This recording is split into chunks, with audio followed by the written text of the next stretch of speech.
제가 이걸 할 때는 내가 의사라는 느낌이 살짝 들어요. 암이 걸립니다. 피폭되면.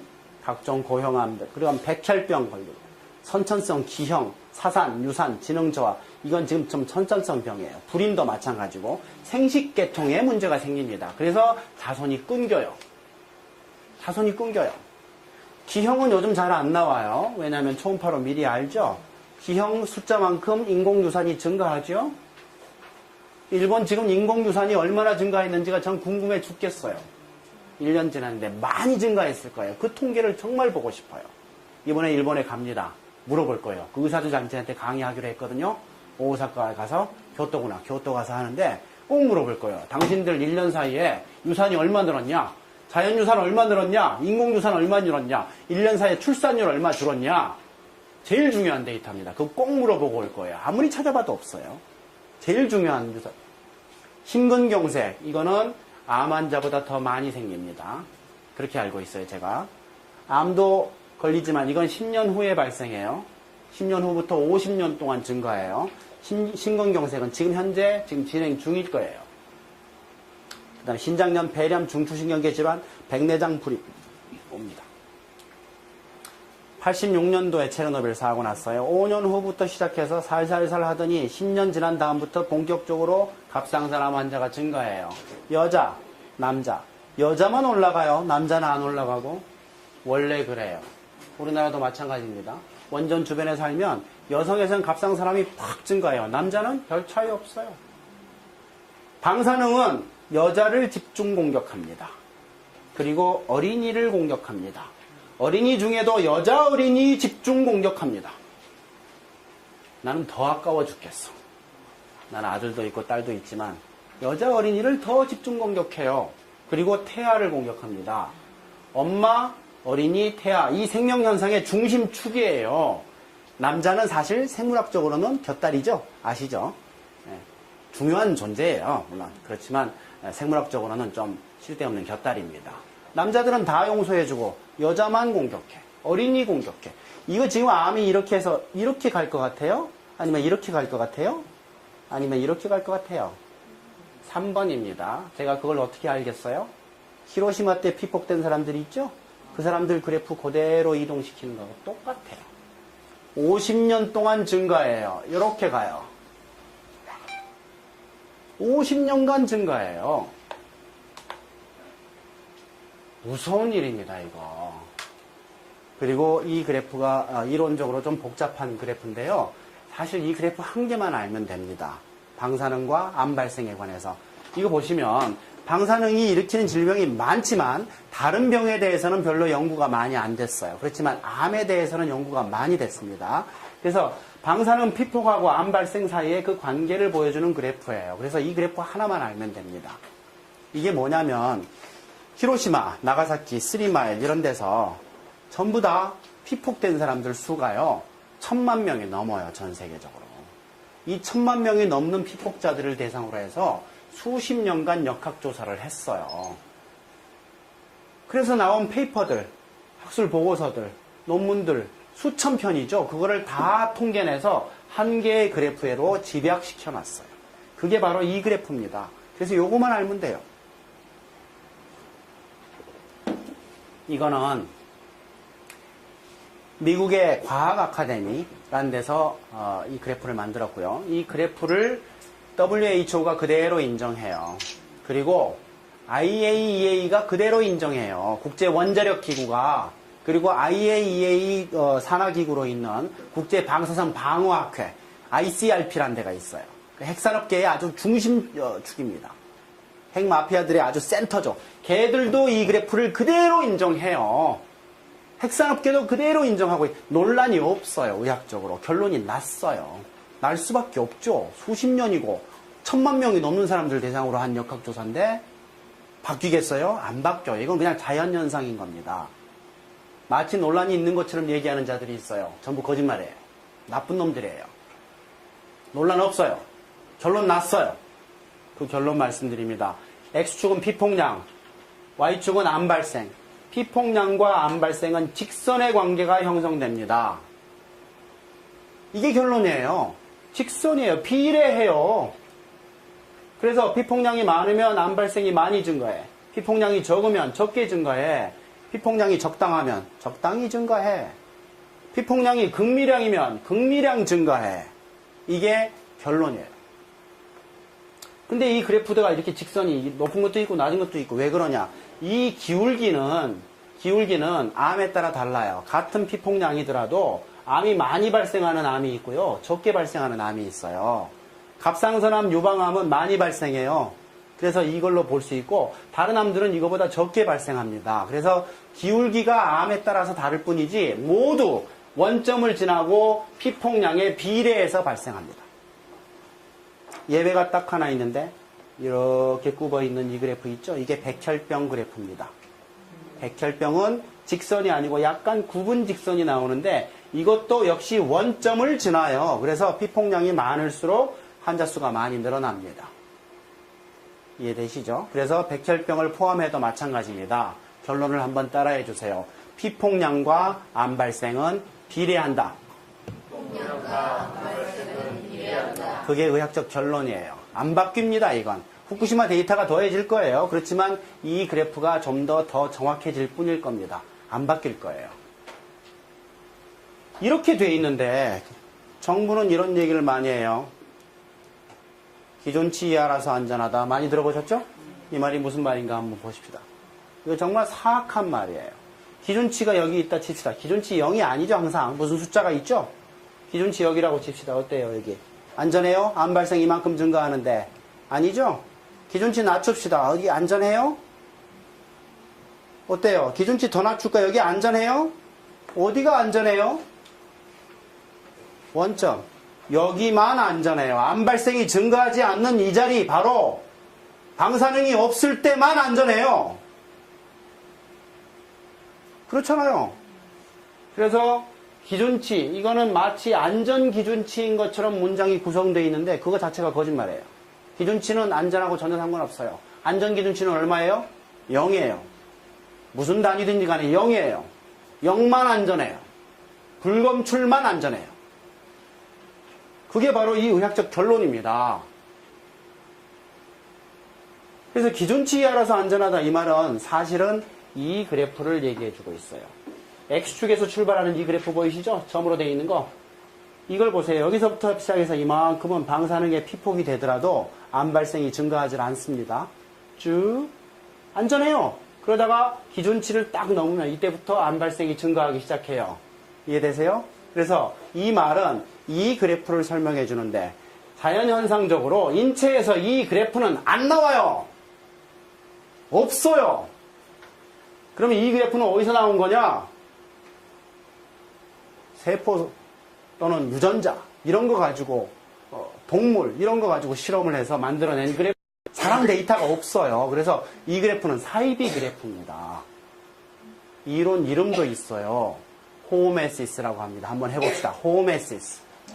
호메시스 이론. 이거 아주 고약한 이론입니다. 이게 뭐에 근거하냐면요. 원래 개념이 이렇답니다. 독성 물질이 있으면 충분한 양을 먹으면 독이 되지만 아주 적은 양을 먹으면 독의 반대 효과가 나온다는 거지.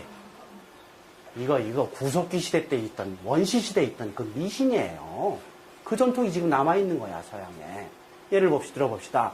농약이 몸에 안 좋잖아요. 근데 농약을 아주 조금 먹으면 몸에 좋다는 거지. 방사능 몸에 안 좋거든요. 방사능 아주 조금만 먹으면 몸에 좋다는 거예요. 그런 얘기입니다. 제가 보여드릴게요. 이게 뭐냐면 한양대 핵공학과에 이재기 교수란 분이 계세요. 이분이 노원구에 방사능 아스팔트 나온 다음에 자기네들 학회랍시고 나와가지고 이거를 대국민 설명해야 한다고 이 그래프를 내놨었어요. 그 파일 그대로 받은 겁니다. 방사선의 피폭량이 되면 그러면 이쪽은 이득이고 이쪽은 해악인데 원래는 이렇게 생겼잖아요. 직선으로. 그런데 적은 양의 방사능은 이득이 있다는 거예요. 그리고 양이 많아지면 해악으로 간다. 이런 얘기예요. 농약을 조금만 먹으면 몸에 이롭다는 거지. 방사능도요. 이게 지금 뭐예요? 암 발생이 증가하잖아요. 근데 양이 적을 때는 이게 이득이 있어. 암 예방 효과가 있다는 거예요. 그 뜻이에요, 이게. 이게 바로 호메시스 이론이에요. 이 호메시스 이론의 특징이 뭔 줄 아세요? 이거 보십시오. 호메시스 이론의 특징. 전설량에서는 암 발생이 증가하지 않고 오히려 암 발생을 억제해준다. 방사능을 조금 쬐면은 암 예방 효과가 있다는 거예요. 인체 데이터가 없어요. 주로 세포 수준의 연구 결과이고 미국 핵산업계가 막대한 돈을 지출해서 만든 거예요. 한국 같으면 한수원이 낸 돈 가지고 연구한 겁니다. 국제적으로 인정받지 못하는 사이비 이론이에요. 호메시스 얘기하는 사람들, 이건 아주 나쁜 자들입니다. 악한 자들이라고 봐야 돼요. 공학 전공자들이 꼭 발표해요, 이거는. 의학 논문인데, 인체에 대한 영향이잖아요, 방사능에 대한. 이게 의학적인 내용이잖아요. 왜 공대 교수들이 발표를 해, 이걸? 이재기 교수, 공대 교수예요, 원자력공학과. 그런 사람이 의학 논문을 발표를 해. 이런 사람들이 하는 얘기가 뭐예요? 기준치 이하라서 안전하다. 이 말을 해요. 이 말은 아주 사악한 말입니다. 국민들은 잘 모르니까 이거 다 설명을 제가 할 수가 없잖아요. 그러니까 이 말을 얼추 믿어요. 기준치 이하라서 안전하다. 안심하고 피폭되죠. 기준치 이하니까 그냥 먹어도 돼요. 명태 다 먹고 있잖아요. 아무 걱정 없이. 피폭량을 증가시키는 효과가 있죠. 그러면 암 환자 수가 증가되겠죠? 그 암 환자 중에 일부는 대개 그 암으로 죽어요. 이렇게 텔레비에 나와서 말하는 것은 무슨 행위예요, 그러면? 암 환자 수와 암에 의한 사망자 수를 증가시키는 행위죠? 더 쉽게 얘기하면 살인 행위죠. 이렇게 말하는 놈들은 살인자예요, 그래서. 도저히 용서할 수 없습니다, 이 얘기하는 놈들은. 우리나라 피폭 경로를 좀 보시면요. 2006년도 체르노빌 사고 난 다음에 20년이 지난 후에 우크라이나 정부가 얘기를 했어요. 우크라이나 국민들 중에서 음식을 통한 피폭이 대부분이다라고 발표를 했어요. 직접 피폭되는 것도 있을 것이고 호흡을 통한 내부 피폭도 있을 것이고 음식을 통한 피폭도 있는데 그게 대부분이다. 그러니까 이렇게 볼 수 있습니다. 한국에 살면서 일본산 음식만 계속 먹어. 그러면 일본 사는 사람하고 똑같이 피폭되는 거예요. 90%가 똑같아요. 일본에 살면서 일본산 음식 절대 안 먹어. 그러면 한국에 사는 거하고 똑같아요. 그렇게 보시면 됩니다. 문제는 일본산 수산물이 그대로 수입되고 있어요. 냉장 명태, 냉동 고등어, 활돌, 돔, 활방어, 냉장 대구 2012년에만 3월까지 50회 제가 6월까지 또 조사했어요. 정부한테 또 물어봤더니 정부가 답이 왔어요. 한 100회쯤 돼요. 그리고 방사능에 오염된 수산물의 총 수입된 양이 2,500톤쯤 돼요. 그게 지금 국민들 입속에 다 들어갔어요. 그리고 그 오염 범위는 0.5에서 25베크렐쯤 됩니다. 후쿠시마 앞바다에서 가장 많이 오염된 게 25베크렐이에요. 그런데 우리나라 기준치가 얼마냐? 100베크렐이에요. 기준치의 4분의 1밖에 안 돼. 기준치 이하라서 안전하다. 다 유통됐어. 국민 전체가 피폭이 되고 있고 앞으로 될 거예요. 기준치 얘기를 조금만 더 할게요. 기준치에는요, 방사능 기준치는 일단 방사능 단위가 두 가지가 있습니다. 하나는 베크렐, 하나는 밀리시버트예요. 들어보셨을 겁니다. 베크렐은 방사능 물질의 단위예요. 그래서 1kg당 몇 베크렐이냐? 베크렐 per kg라는 게 단위입니다. 이 지금 커피인데 이 커피가 지금 방사능에 오염됐다 치면 이 커피 안에 들어있는 방사능 물질의 양이에요. 그 단위가 베크렐 per kg이에요. 그리고 피폭자, 내가 피폭량, 인체의 피폭량은 밀리시버트라고 하는 단위인데 그거는 밀리시버트 per year입니다. 1년에 한 사람당 몇 밀리시버트 피폭되냐. 방사능 물질이 여기 있고 내 몸이 여기 있어요. 내가 지금 피폭되고 있어요. 자, 그러면 이 둘 간의 관계가 밀접하겠죠. 방사능 물질이 10배가 됐어요. 거리는 똑같은데 그럼 피폭량이 늘겠죠. 몇 배 늘겠어요? 10배 늘어요. 얘가 100배가 되면 피폭량도 100배가 됩니다. 그렇겠죠. 그 다음에는 거리가 문제예요. 방사능 물질이 여기 가만히 있는데 내 거리가 10배 가까워졌어. 피폭량이 증가할까요? 그대로 있을까요? 증가하겠죠? 10배 증가할까요? 아니에요. 이거는 제곱으로 증가해요. 100배 증가합니다. 10배 멀어졌어요? 그러면 피폭량이 10분의 1로 줄까요? 아니에요. 100분의 1로 줄어요. 거리의 제곱에 반비례합니다. 그런 관계인데 내가 이거를 먹어버렸어. 몇 배 가까워졌죠? 한 1000배 가까워져요. 그러면 피폭량은 그 제곱으로 가요. 그렇지 않겠어? 이건 비교할 수가 없는 거예요. 밖에 있고 이렇게 쬐는 걸 이걸 뭐라고 그래요? 외부 피폭이라고 하죠? 먹어버리는 걸 뭐라고 그래요? 내부 피폭이라고 그래요. 음식을 통한 내부 피폭. 그래서 음식을 통한 피폭이 대부분인 거예요. 아무리 작은 양이라도 밖에서 쬐는 거하고 먹어버린 거하고는 예의가 다릅니다. 차원이. 그래서 방사능이 오염된 음식은 아예 안 먹어야 된다는 거죠. 양 따질 필요가 없어요. 아까 원점을 지났잖아요. 그래프에서. 극미량이면 극미량 증가해요. 적당량이면 적당량 증가해요. 그거 따질 필요가 없어요. 방사능이 있으면 안 먹으면 돼요. 가능하다면 지금 우리나라에서 냉장 명태 얘들만 지금 방사능에 오염이 돼 있단 말이에요. 딴 것들은 오염 안 돼 있어요. 제가 측정기를 사서 측정하는 거 아시죠? 예, 모금해서 여러분도 아마 모금 좀 하셨을 것 같은데 해보면 그렇게 나와요. 그래서 우리 주변에 있는 뭐 갈치, 조기, 이 서해안, 남해안, 우리 연안에서 나오는 것들 측정해보면 안 나와요. 0이에요. 불검출. 안전해요, 그거는. 일본산, 명태 내가 4번 쟀거든요. 4번 다 나왔어요. 우쩌란 말이야, 이걸. 명태 우리나라에서 안 잡힙니다. 생태는 모두 일본산이에요. 동태는 다 러시아산이에요. 러시아산, 이제 못 믿습니다. 일본에서 쿠류 해류인가 구로샤와 해류인가 있죠.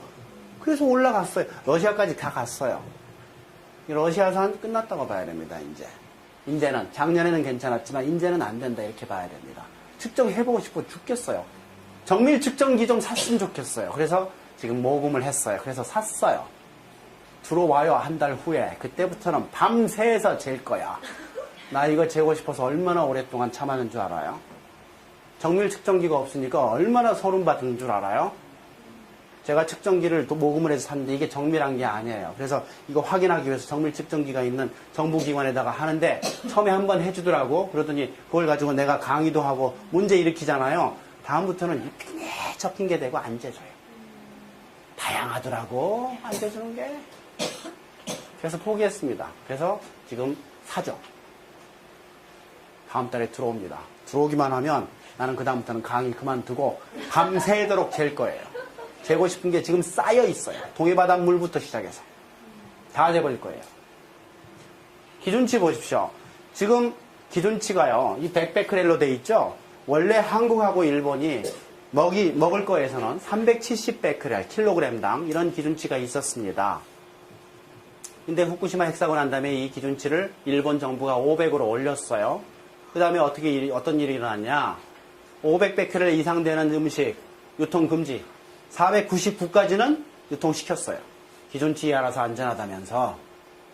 501은 위험하고 499는 안전한 거예요, 일본은. 그렇게 1년을 했는데 1년 지나 보니까 500 넘는 게 거의 없네. 그래서 일본 정부가 기준치를 낮췄어요. 하루아침에 100으로 5분의 1로 낮췄어요. 또 어제까지 안전하던 400베크렐이 오늘은 기준치의 4배가 된 거지. 그게 안전 기준치예요? 이 기준치는 안전하고 전혀 상관없어요. 지금 100베크렐을 낮췄죠? 100베크렐까지 안전하다는 증거가, 의학적 증거가 전혀 없어요. 논문 한 편도 불가능합니다. 아셨어요? 그래서 기준치, 마치 안전과 관련이 있고 의학적 근거가 있는 것처럼 얘기하죠? 다 거짓말이에요. 아무 상관없어요. 그 기준치 의사가 정해요? 아니에요. 한수원 직원하고 공무원하고 몇 사람이 정하는 거예요. 핵산업계가 정하는 겁니다. 기준치. 안전하고 전혀 상관없어요. 의학적 그 근거 전혀 없어요. 전무 한 편의 논문도 없어요. 그걸 보셔야 됩니다. 한국은 더 재밌는 게 지금 370베크렐이죠. 그런데 사고 난 일본이 100이네. 우린 사고 안 났는데 370이네. 어떻게 된 거예요? 그래서 일본이 100으로 낮춘 날 우리도 같이 100으로 낮췄어요. 근데 다 낮춘 게 아니에요. 일본 3만 100으로 낮췄어. 뭐 하는 짓이에요, 그게? 낮출 필요 없잖아요. 일본이 알아서 100 이하만 수출하는데. 그래서 우리나라는 지금 기준치가 두 가지예요. 국산과 미국산, 중국산 이거 다 370이에요. 일본 3만 100이에요. 그게 안전하고 관련이 있어요? 국산은 370까지 안전하고 일본산은 100까지 안전해요? 말이 안 되는 소리죠. 그러면서도 무슨 기준치에 알아서 안전하다? 마치 안전과 관련된 것처럼 기준치가 자기네들이 마음대로 정한 기준치인데, 그리고 그 기준치는 나라마다 다 달라요. 나라마다 다 달라요. 우리나라는 두 개 있잖아. 일본산하고 국산이 다 다르잖아. 그게 무슨 인체에 근거가 있는, 의학적 근거가 있는 거예요. 웃기는 얘기입니다. 전혀 안전과 관련이 없다. 그리고 그 기준치는, 안전기준치는 0이다. 숫자가 있으면 무조건 그만큼 비례해서 암 발생이 증가한다. 그렇게 아셔야 됩니다. 그래서 반드시 이것들 우리 국민들한테 안 들어오게 막아줘야 되는데, 우리 정부가 지금 우리 국민들 편이 아니죠? 도쿄전력 편이잖아요. 도쿄전력 편이잖아요. 세금을 도쿄전력이 한국 정부에게 내고 있는 듯하게 행동해요. 우리나라 헌법 1조가 그렇다면서요. 모든 권력은 국민으로부터 나온다. 그거 바꾸고 싶어요. 대한민국의 모든 권력은 도쿄전력에서 나온다. 이렇게 바꾸고 싶어요. 이 기준치 100, 370 누구를 위해서 정한 거예요? 후쿠시마에서 제일 높은 게 25예요. 기준치의 4분의 1밖에 안 돼요. 아무리 방사능에 많이 오염돼도 기준치 이하라서 안전해요. 다 먹어주세요. 이렇게 하고 있어요. 왜 우리 국민을 편을 들지 않을까요? 정부는 지금 가해자의 편에 들고 있어요. 왜 그럴까요? 재밌는 거는 일본산 수산물 말고 국내산에 나오는 게 딱 하나 있어요. 표고버섯. 표고버섯. 표고버섯이란 말을 내가 안 써놨네. 표고버섯. 모든 버섯이 다 그런 거 아니에요. 표고버섯만. 여러 가지 재봤는데 다른 건 안 나와요. 표고버섯만 나왔어요. 다 재보진 않았습니다. 그렇지만 제가 재본 몇 가지가 있는데 하여튼 표고버섯만 나와요. 이상하다. 그래서 또 재봤어요. 또 나와요. 그래서 북한산을 사서 재봤어요. 또 나와요. 이야, 이거 웃긴다. 그러고 난 다음에 문헌을 봤더니 체르노빌 사고 때도 이상한 버섯이 하나 있는데 그게 세슘이 쫙 올라가는 버섯이 있어요. 세슘을 아주 잘 빨아들이는 놈이죠. 표고버섯이 그래요. 그럼 표고버섯은 앞으로 먹으면 안 돼요. 얼마 동안? 영원히. 일본산 생선은 300년만 안 먹으면 돼요. 그 다음에 먹을 수 있어요. 물론 그 사이에 살사고 안 나야 되지만 표고버섯은 아니에요. 빨아들인 놈이라서 영원히 안 돼요. 그래서 유언장에 써놓으세요.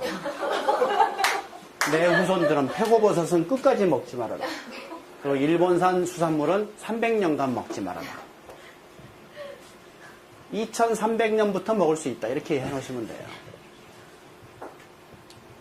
주민역학조사 결과 아까 말씀드렸지만 원전 주변에 사면은 위암, 간암 30%, 40% 더 발생한다. 여자에서 유방암 50%, 갑상선암 150% 더 발생한다. 라는 사실이 입증이 됐고 이게 학회에서 공식적으로 발표가 됐어요. 근데 이 결과는 굉장히 희석된 결과예요. 이게 지금 한수원에서 돈을 내고 정부를 통해서 연구자들한테 가서 100억이 넘는 연구비를 썼고 20년 동안 조사를 한 거예요. 그러면 굉장히 좋은 데이터를 낼 수 있었는데 많은 문제들이 있었습니다. 그래서 이렇게 조금밖에 안 높은 거예요. 무슨 문제가 있었냐면 일단 방사능은 어릴수록 더 민감합니다. 그래서 어린이들을 대상으로 잡았어야 되는데 대상자 중에 어린이를 빼놨어요. 그럼 일단 희석이 되겠죠. 두 번째는 이 사람들을 처음부터 딱 대상자를 결정해놓고 쭉 가야 되거든요. 그게 아니에요. 가다가 다른 대상자를 또 집어넣고 가다가 또 집어넣고 한 거예요. 그러니까 희석이 또 됐겠죠. 그 다음에 세 번째는 또 중간에 집어넣는 이 사람들이 다 암에 안 걸렸던 사람만 집어넣은 거예요. 그 사이에 암에 걸린 사람들은 그 대상자에서 제외된 거죠. 그래서 굉장히 이 효과가 희석이 될 수밖에 없는 그런 방법으로 지금 실험이 된 건데, 그럼에도 불구하고 이런 결과가 나온 겁니다. 그래서 제대로 조사를 하면 몇 배 높을 거예요. 거의 모든 암에서. 제가 그 동네에 있는 분들하고 친할 수밖에 없잖아요. 그래서 이제 같이 뭘 해보면 거기 대책위원회 위원장 하는 사람은 모두 암에 걸려. 모두. 그렇게 흔하지는 않거든요. 암이 많긴 하지만 확률이 그렇게 높진 않아요. 어느 동네 가면 아줌마들이 70%가 다 갑상선 암이야. 안 걸린 사람이 더 적어. 그게 지금 다 역학조사에서 나오면 훨씬 크게 나올 거예요. 근데 이 데이터 정부가 갖고 있는데 암 등록 자료 그거만 주면 되는데 안 주네. 그거만 주면 우리 역학 전공하는 교수들 바글바글 하거든요. 딱 던져주면 그냥 한 달내로 쫙 분석해서 나오는데 안 줘요. 탈핵 대통령이 되면 줄 겁니다. 그러면 이 조사 제대로 할 수 있어요. 제대로 할 수 있어요. 일본의 사망 소식. 심장마비가 많아졌어요. 지난 몇 개월 동안 장례식 수가 작년 동기간에 비해 2배예요. 장례식이 2배야? 뭐예요? 사망자 수가 2개가 된 거죠. 심장병으로 죽고 있습니다. 병원에서 쪼이는 방사능 안전할까요? 의사가 쪼여주는 건 안전하겠지. 아니에요. 똑같은 방사능이에요. 양을 보십시오. 1mS가 기준치예요. 피폭량 기준치가. 그래서 허리 엑스센 사진 한 장 찍으면 1년치. 가슴 엑스센 한 장 찍으면 이거는 50장 찍으면 1년치예요. 이런 정도는 그냥 찍어도 됩니다. 아무 증상 없이도. 그렇게 생각하시면 돼요. 근데 바륨 이용한 대장, CT 이런 건 10년치, 8년치 이렇게 가요. 스펙트 이런 건 20년치 이렇게 돼요. 이런 거는 양이 굉장히 많은 겁니다. 지금 전 세계적으로 통계를 보면 병원에서 찍는 방사능 양이 한국과 일본이 거의 탑이에요. 피폭량이 굉장히 많습니다. CT를 굉장히 많이 찍어요. MRI는 방사능 아니에요. 초음파 방사능 아닙니다. 그러니까 혹시 병원에 가서 CT 찍읍시다 하고 의사가 얘기하면 한번 물어보세요. 혹시 이거 MRI로 바꿀 수 없어요? 혹은 CT 찍읍시다 하면 그거 피폭량이 얼마예요? 물어보시라고. 꼭 필요할 때는 찍어야 됩니다. 그렇지만 우리나라 안 찍어도 될 때 많이 찍어요. 지금 큰 문제입니다. 특히 아무 증상 없는데 건강검진 한다고 찍는 거 이거 아주 바보 같은 짓이에요. 요즘은 이 위험성을 모르고 효도한다면서 아무 증상 없는 부모님을 모시고 와서 홀바디 스캔을 해. 머리부터 발끝까지 CT로 다 찍어. 뭘 보겠다는 거야. 엄청난 양이에요, 그거. 절대 하면 안 돼요. 아주 불효하는 겁니다. 돈 많이 들여서. 절대 하면 안 돼요. 수술하기 전에 아니면 꼭 이유가 있을 때 그때는 찍어야 돼요. 그렇지만 아무 이유 없이 찍는 거 이거 정말 조심해야 된다. 결론 갑니다. 국민의 피폭을 막아야 된다. 학교 급식에 일본산 수산물 들어오면 안 됩니다. 지금 대부분 안 하고 있다고 합디다. 근데 거기에 표고버섯을 더해야 돼요. 두 번째, 헥사곤은 나라가 망하는 길이다. 땅이 좁을수록 빨리 망한다. 우리나라는 뭐 해야 된다? 탈핵. 그리고 그 탈핵은 가능합니다. 이걸 몰라요. 국민들이 가능하다는 걸. 이걸 강의를 해주셔야 돼요. 여러분들이. 마이크 들고 다니면서. 제 강의 막 퍼 날라주시고 이 파일 퍼 날라주시고 이거 인쇄한 거 이거 복사해서 퍼 날라주시고 아예 그냥 스팸으로 쏴버리세요. 전 국민 대상으로. 해야 돼요. 가능해요. 이 나라들이 가자는 거예요. 탈핵운동은 아까 말씀드렸지만 독특한 길로 가자는 얘기가 아닙니다. 전 세계 유행 따르자 이 말이에요. 우리만 지금 거꾸로 가고 있으니까 다른 나라 갈 때 같이 가잔 말이죠. 중국 보세요. 재생 가능 엄청나게 지금 하고 있습니다. 풍력은 전 세계 2등이에요. 미국 1등, 중국 2등. 태양광도 마찬가지고 따라가잔 말이죠. 우리는 줄고 있어요. 태양광도 줄고 풍력도 줄고 재생 가능 전체가 줄고 있어요. 탈핵운동 별거 아닙니다. 유행 따라 살자 이 말이에요. 탈핵을 위해서는 대통령이 해야 됩니다. 탈핵 선언하고 이 사람이 동약하고 그 사람이 당선되고 그 공약을 지켜야 돼요. 근데 이거를 우리가 보장받을 수가 없어요. 이겼습니다. 이 착한 당 세계 탈핵이에요. 여기가 어느 당인지 모르겠지만 하여튼 착한 당 세 개 중에 하나인데 여기서 대통령 나오면 게임 끝나요. 이건 진정성이 있는 나라예요. 이거 당이에요. 근데 그게 지금 좀 어려워요. 지금만 좀 어려워요. 나중엔 될 겁니다. 지금 이 두 당이 지금 굉장히 유력한데 둘 다 탈핵이 아니에요. 새누리당은 잔핵 확실하게 해버렸죠? 비례대표 1번 핵공학자 집어넣어놨잖아요. 그거는 선언한 거예요. 그리고 박근혜 씨도 몇 번 원자력 필요하다 이런 얘기 했고, 그럼 잔핵이 선언했고, 민주당이 지금 문제인데 원점 재검토. 이게 무슨 말이에요, 이게. 담배 피는 사람이 있어요. 너 지금 끊을 거냐? 원점 재검토. 계속 필 거냐? 원점 재검토. 무슨 말이에요, 이게. 자기들 마음대로 결정할 테니 불만 얘기하지 마시오 이 말이에요. 내가 일로 가건 절로 가건 원점 재검토라고 했으니까 거짓말한 거 아니잖냐. 그 얘기예요 지금. 이거를 탈핵으로 바꾸기 위해서는 어떻게 해야 돼요? 압력을 세게 넣어야 돼요. 그래서 저는 이걸 얘기하고 싶어요. 이번 대통령 선거 때 여러분은 참 보나마나 진보신당 찍으시겠지. 예, 그렇지만 저는 다른 데 가서 그 얘기하고 싶어요. 대통령 선거 때 어떻게 해야 되냐? 볼 것 없다. 남자건 여자건 당이건 뭐건 볼 것 없다. 잘생겼냐 못생겼냐 볼 것 없다. 탈핵 당론 혹은 탈핵 공약하는 사람 무조건 찍어라. 탈핵 공약하는 사람이 있으면 무조건 찍어라. 당 볼 것도 없다. 근데 탈핵 공약하는 후보가 아무도 없으면 어떻게 해야 되냐? 선거할 필요 없다 이거예요. 선거에 가지 말란 얘기죠. 찍을 놈이 없는데 누굴 찍어도 탈핵이 안 되는데 뭐하러 선거하러 가 귀찮게. 그 얘기를 저는 하고 다녀요.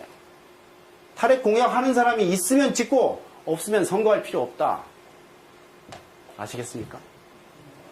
그렇게 선전을 했으면 좋겠어요. 전 그렇게 하고 다녀요. 탈핵 공약하는 사람 없으면 선거하지 마라. 젊은 사람들 투표장 갈 필요 없다. 그 얘기를 하고 싶어요. 민주당 후보가 탈핵을 공약을 할까? 저는 그게 의심스러워요. 공약하게 만들어야 됩니다. 말로는 이렇게 해요. 근데 공식적으로 나온 거기에 탈핵이란 단어가 없어요. 진정성이 없는 겁니다. 그리고 지금 민주당 내에서 경선하고 있는데 거기에 유력한 분 한 분이 어쨌거나 고리 1호기 폐쇄합시다 하는 인증샷 한 장만 찍자고 그렇게 했는데도 결국 끝까지 안 찍었다대? 뭘 의미해요? 그거 찍으면 안 될 이유가 있는 거죠?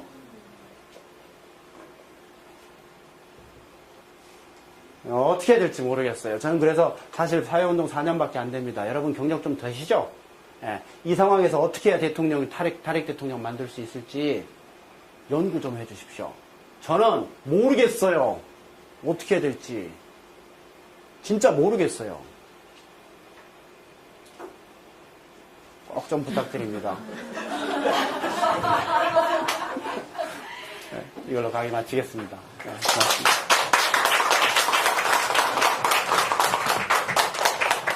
혹시 질문 있으면 몇 개 받을까요? 있으실지 모르겠지만.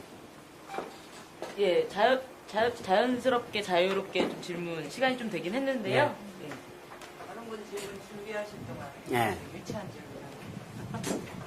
아까 그 핵산업이 전망이 없다. 사양산업이다 이랬잖아요. 예.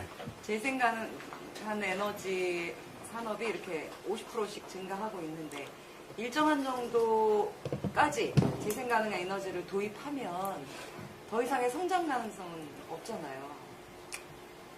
무슨 얘기죠? 재생 가능이 끝까지 쭉 성장할 거냐?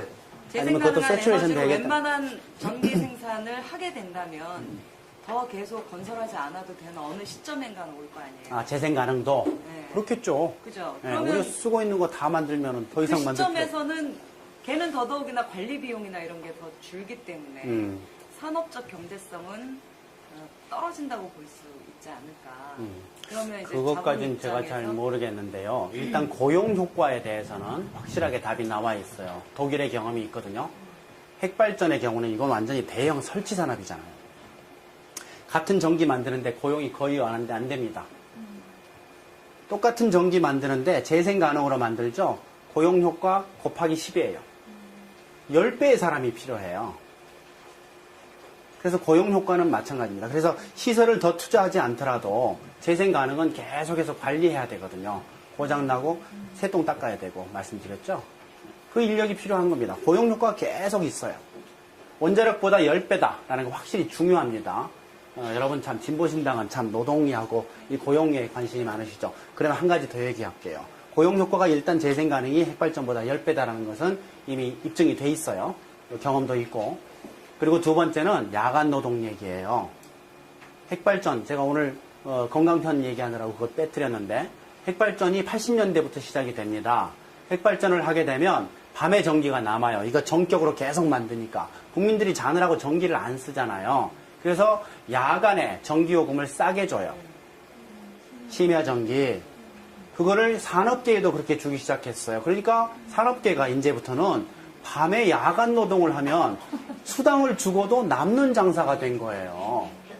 그래서 80년대 핵발전소 한참 많이 지을 때, 야간 전기 많이 남을 때, 그때 야간 노동이 시작됐어요. 만약에 탈핵이 돼서 핵발전소가 다 없어졌어요. 그 다음부터는 태양광으로 만들어요. 밤에 전기를 싸게 줄 이유가 없어졌어요. 그러면 야간 노동 할 만한 경제성이 생기겠냐는 거죠. 저는 핵발전소 없어지면 야간 노동 없어진다고 생각합니다. 노동자들이 탈핵 운동을 해야 되니까. 예. 전 노조에서 강의하면은 그 얘기 합니다. 자신 있어요. 딱 80년대 야간 노동 시작됐는데, 그때 전기가 야간 전기가 특히 많이 남기 시작했거든요. 탈핵됐다고 칩시다. 밤에 전기를 싸게 줄 이유가 없어지죠. 안 남는데? 태양광이 많아지는데, 태양광은 정말 낮에만 만들잖아요. 전기요금이 똑같은데 오히려 더 비싼데 야간 노동을 해요? 택도 없죠. 없어집니다. 탈핵되면. 야간 노동 없애려면 반해운동 해야 돼요. 네. 이거 좀 이렇게 잘라가지고 좀 많이 좀 노동계에 막 뿌려주시고 이렇게. 진짜 그렇게 생각합니다. 사실이에요. 그래서 고용 효과도 훨씬 좋고, 그 다음에 야간 노동 문제도 핵발전소 때문에 생기는 문제다라는 말씀입니다. 다른, 예. 뉴스 같은 데서 보면은, 그러니까 자연적으로 발생하는 방사능이 있다고 들었어요. 그래서 기준치 얘기가 되게 그럴듯하게 들리거든요. 자연적으로 발생하는 방사능이 있다고. 그자들이 써먹는 수법이죠. 네, 그런 점이 좀. 자연방사능이 조금 헷갈리긴 하는데요. 네. 명확하게 설명을 드릴게요. 자연방사능은 우리 원래 지구에 있는 겁니다. 지하에도 있고 우주선이라고 해서 밖에서 들어오기도 하고. 근데 이 자연방사능은 나라마다, 지역마다 좀 다르긴 한데 2mSv 내지 3mSv쯤 돼요. 연간. 그거는 근데 자연방사능도 똑같은 방사능이에요. 암 발생을 그만큼 시킵니다. 양에 비례해서. 병원에서 쬐는 것도 똑같고 자연방사능도 똑같아요. 그러나 이 자연방사능은 누굴 탓할 수가 없어. 그렇죠? 그리고 피할 길도 없어요. 그래서 기준치에 자연방사능은 제외합니다. 기준치가 1mSv로 돼 있죠. 이건 인공방사능만 따진 거예요. 그래서 자연방사능은 우리가 생각을 하질 않습니다. 그러나 자연방사능도 똑같은 방사능이라서 그만큼의 효과를 낸다. 이렇게 보시면 아주 깨끗하죠. 그래서 기준치에는 자연방사능을 고려하지 않는다. 그러나 자연방사능도 암 발생은 그 양에 비례해서 시킨다. 근데 양이 적고, 그리고 누굴 탓할 수가 없고, 사실은 그 자연방사능 때문에 우리가 진화해 왔어요. 생물 진화의 원동력이에요, 그게. 아주 긴 시간 동안 조금씩 방사능을 쏴서 유전자 변화를 시킨 거거든요. 그래서 새로운 종이 나오기도 하고 도태돼 버리기도 하고, 그래서 오랜 시간에 걸쳐서 천천히 진화가 진행해 온 거거든요. 그래서 창조설을 믿는 사람은 창조의 도구였다고 볼 수 있는 거고, 진화설을 믿는 사람은 진화의 도구였다고 보면 되는 거예요. 인간 진화의 생물학적 진화의 원동력이었어요. 그걸 우리가 어떻게 탓을 해요? 그거는 그대로 두고, 우리가 지금 문제 삼는 건 인공방사능이죠. 체르노빌 후에 자연방사능 때문에 사람이 많이 죽었어요? 후쿠시마 후에 일본이 못 살게 된 게 그게 자연방사능 때문이에요? 아니죠. 자연방사능은 예외로 하고 생각할 필요가 없다는 거죠. 위험한 건 인공방사능이니까. 훨씬 양이 많고 피폭량도 엄청나게 크잖아요. 지금 핵사고 난 다음에. 그래서 물타기입니다. 자연방사능 얘기하는 건. 그거 그냥 딱 끄고 들으면 돼요. 대놓고 딱 물어보면 이렇게 답을 해주면 되고.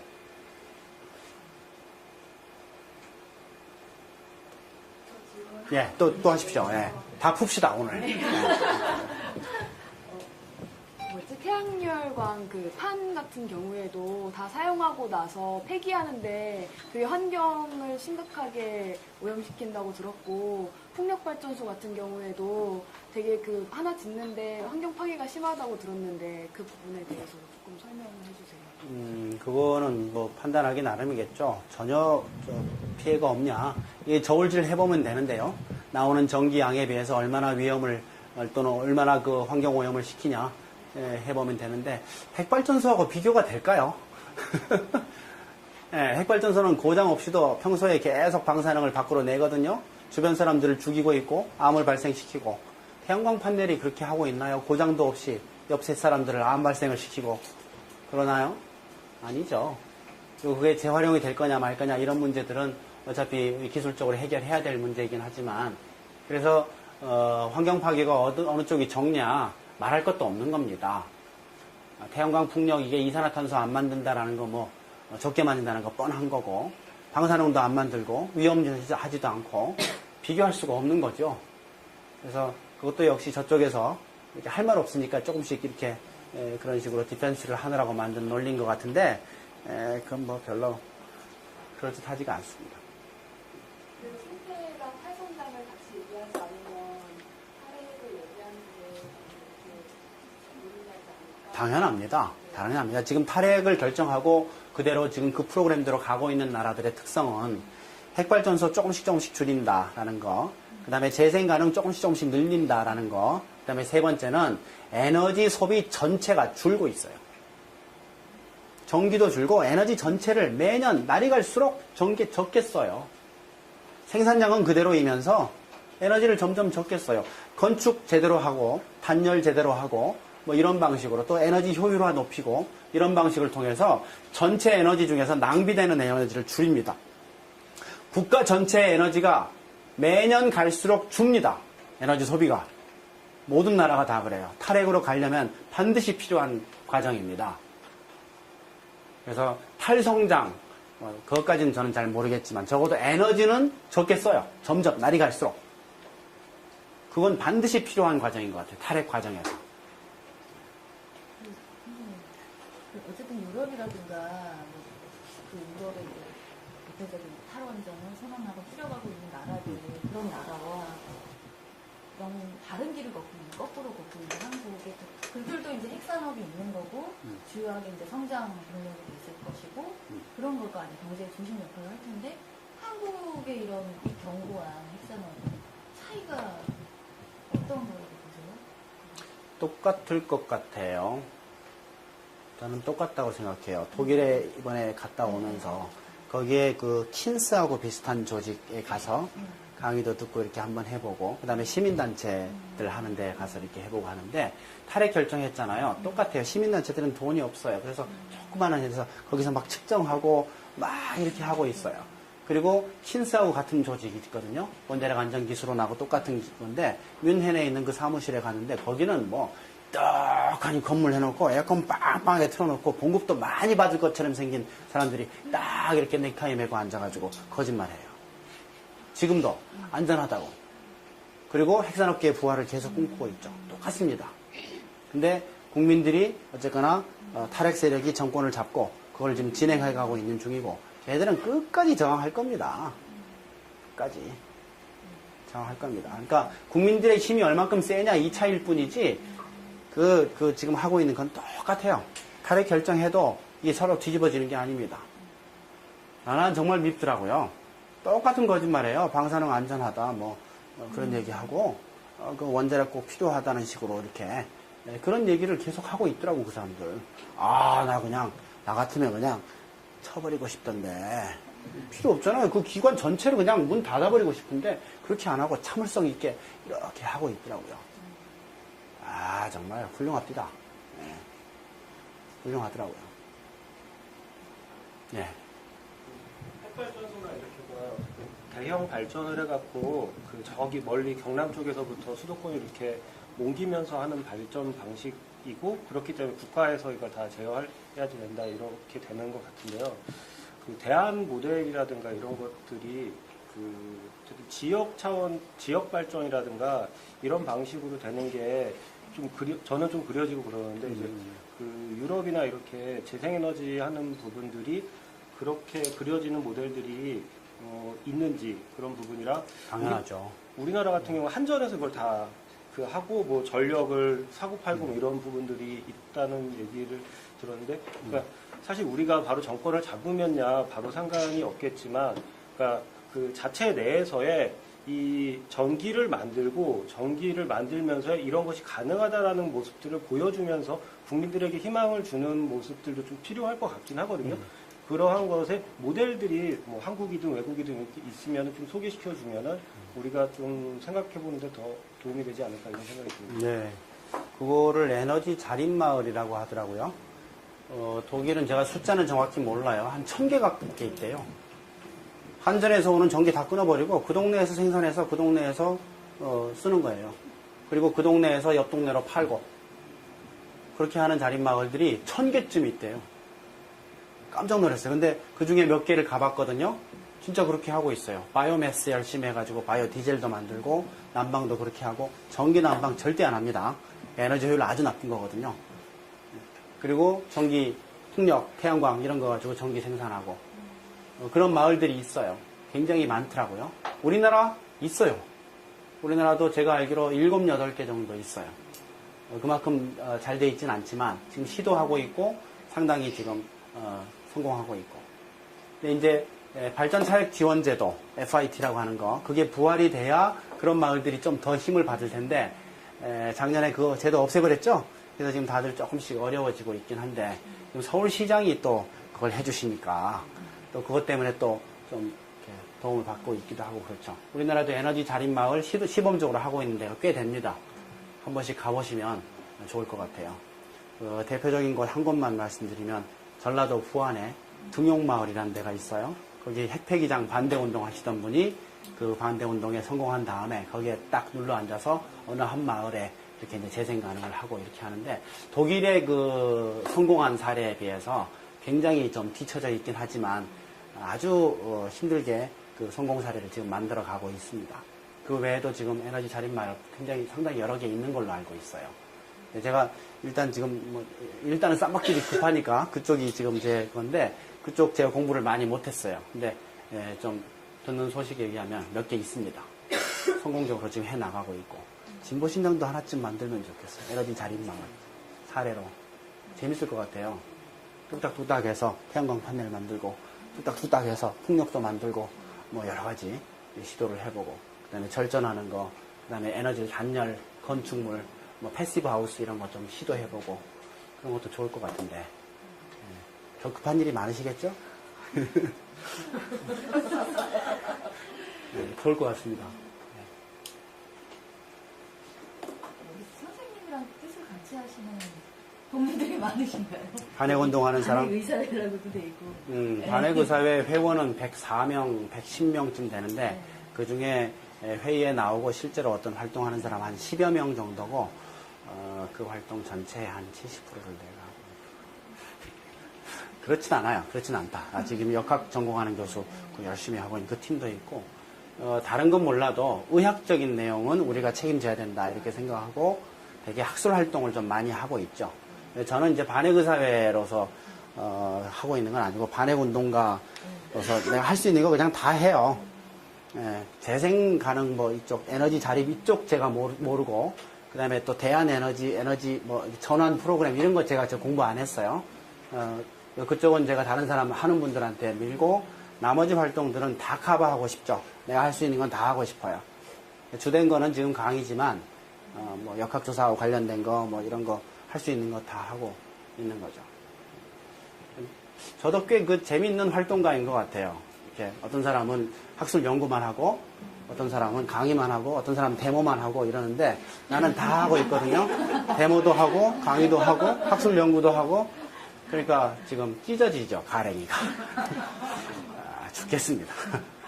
아마 좀 지나면은 뭐 좀 정리가 되겠죠. 지금은 들어오는 일들을 다 하고 있거든요. 거절을 거의 안 합니다. 물리적으로 시간만 가능하면. 근데 조건을 좀 바꿔야겠어요. 생물학적 조건까지도 좀 넣어야 될 것 같아.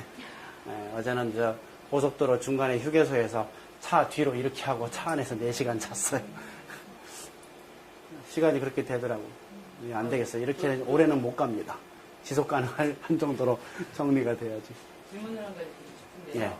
그 얼마 전에 그 여름 방학을 맞아서 일본에 갔다 온 한 이제 친구가 얘기를 하더라고요. 그러니까 지하도나 모든 건물이 그렇게 시원할 수가 없더라. 에어컨이 빵빵하더라. 그러면서 이것들 몰래 핵발전 하고 있는 거 아니야? 딱 이러더라고요. 그래서 이런 바보 같은 놈아. 그게 핵발전이 없이도 충분히 에너지 활용이 가능하다는 걸 보여주는 증거다. 라는 이제 이야기를 했는데요.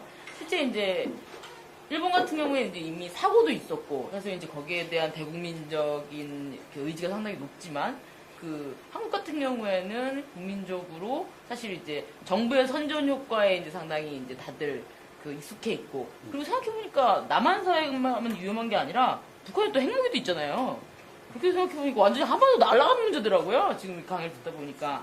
그래서 그 핵발전이 없이도 충분히 가능하다는 이야기를 재생에너지 재생에너지 그럼 또 언제 또 다 짓냐 또 이런 질문이 또 나올 거기 때문에 좀 그런 거를 좀 쉽게 그 설득할 수 있는 방법이 혹시 좀 뭐가 있을까요? 들이 갖고 있는 발전기, 자체 발전기를 가용하기 때문이에요.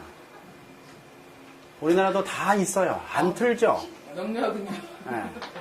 전기요금이 싼데? 이거 돌면 기름값 들고 더 돈이 많이 드는데 안 트는 거죠. 근데 만약에 지금 당장 핵발전소 다 셧다운한다. 전기 안 끊깁니다. 기업들이 비상발전기 돌려요.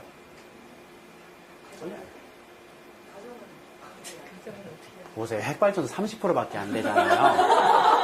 화력이 70%잖아요.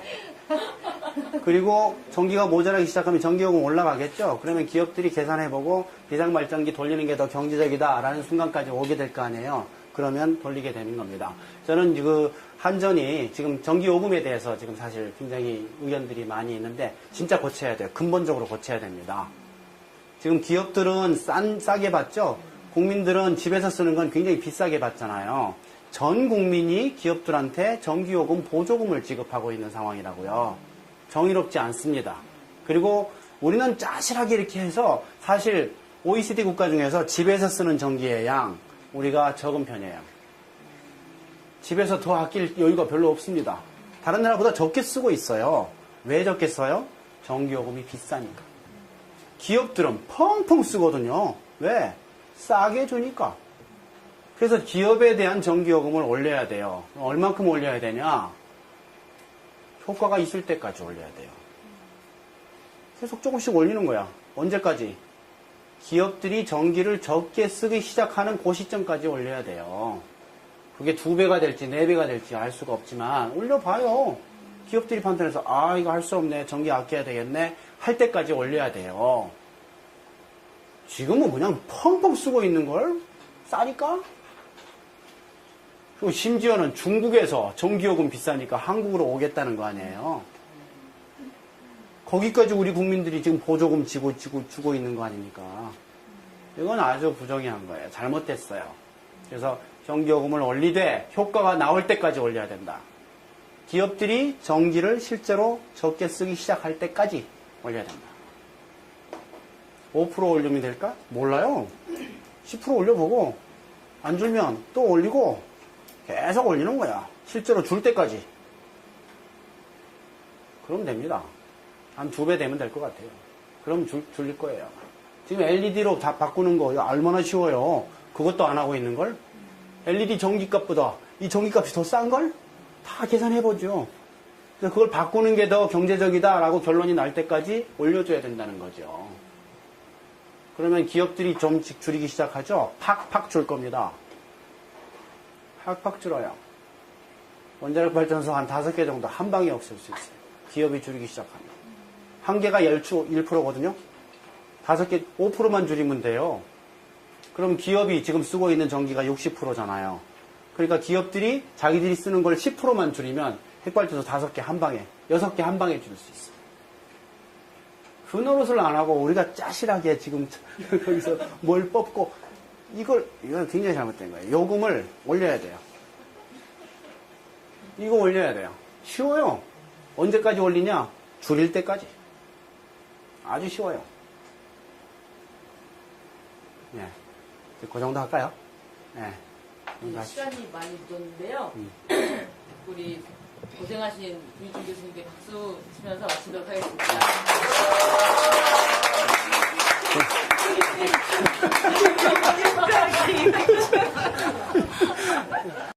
제가 이걸 할 때는 내가 의사라는 느낌이 살짝 들어요. 암이 걸립니다. 피폭되면. 각종 고형암, 그리고 백혈병 걸리고, 선천성 기형, 사산, 유산, 지능저하, 이건 지금 좀 선천성 병이에요. 불임도 마찬가지고 생식계통에 문제가 생깁니다. 그래서 자손이 끊겨요. 자손이 끊겨요. 기형은 요즘 잘 안 나와요. 왜냐하면 초음파로 미리 알죠. 기형 숫자만큼 인공유산이 증가하죠. 일본 지금 인공유산이 얼마나 증가했는지가 전 궁금해 죽겠어요. 1년 지났는데 많이 증가했을 거예요. 그 통계를 정말 보고 싶어요.